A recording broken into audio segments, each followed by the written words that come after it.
and generally increase the amount of salt that's in the water.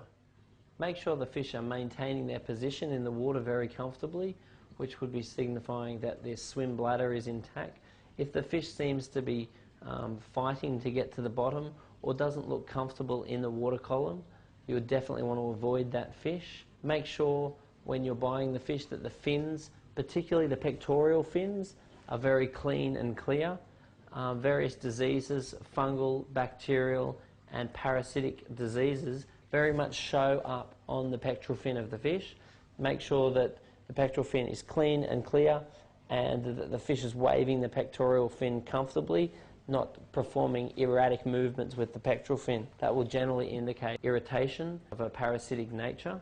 When you see them shimmying in one spot or scratching against the rocks, that may indicate that they have contracted a parasitic infection which will spread and develop.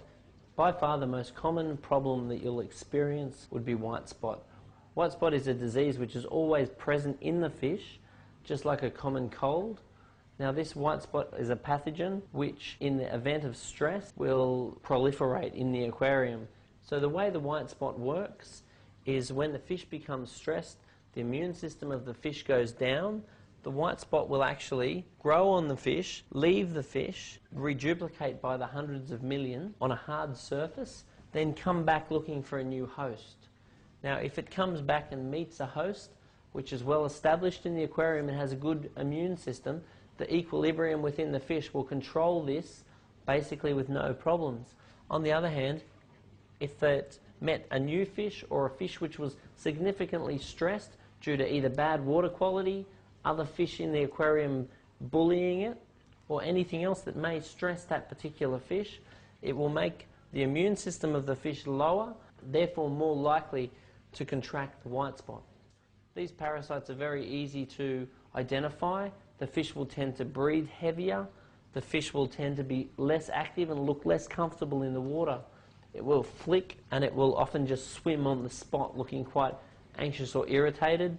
An easy physical way of seeing whether the fish have got white spot is during the more secondary phases of the infection. You'll easily see on the pectoral fin of the fish some very small white dots forming onto the fin of the fish. Along the rest of the fins is easy to see, even on the eye of the fish. As soon as you see this, you need to treat it with an anti-parasitic medication. There's many different brands available on the market which are really quite effective, providing you get the medication in there quickly and your water quality is relatively high and you don't have any carbon filters which will suck this medication out of the water. Generally, it's quite easy to control, and the earlier you get onto this disease, the easier it is to cure. It's really important to give it at least 2 weeks after you've totally cured the disease before you think about adding new fish to the aquarium, because white spot is a contagious disease. The new fish are quite likely to contract the disease as well. So white spot is quite common. The key is to be able to identify if they do get it, so therefore you can treat it. Treat it as soon as possible with what you understand to be the most effective medication which is available to you. Increase the amount of salt, then monitor your fish.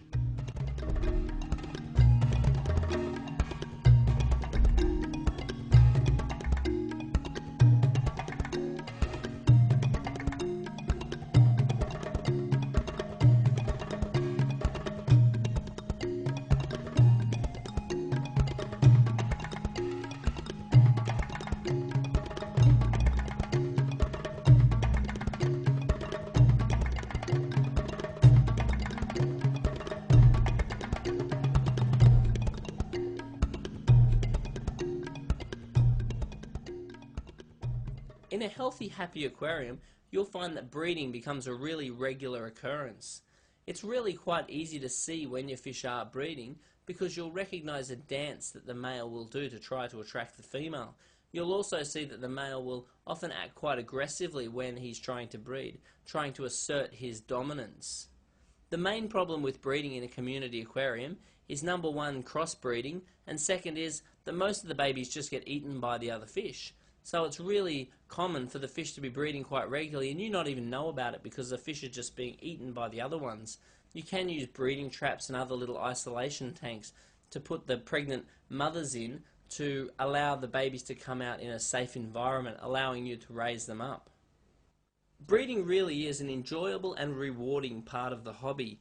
Do be cautious that if your fish are breeding well in your display tank, that they don't overpopulate your tank and put strain on your system, because your filtration may not handle all these new additions which are coming into the aquarium. It really is best to have a separate aquarium for your breeding, so you can put the right male and the right female, and you've got enough room to grow up your babies. And you could even look at selling these babies back to the shops.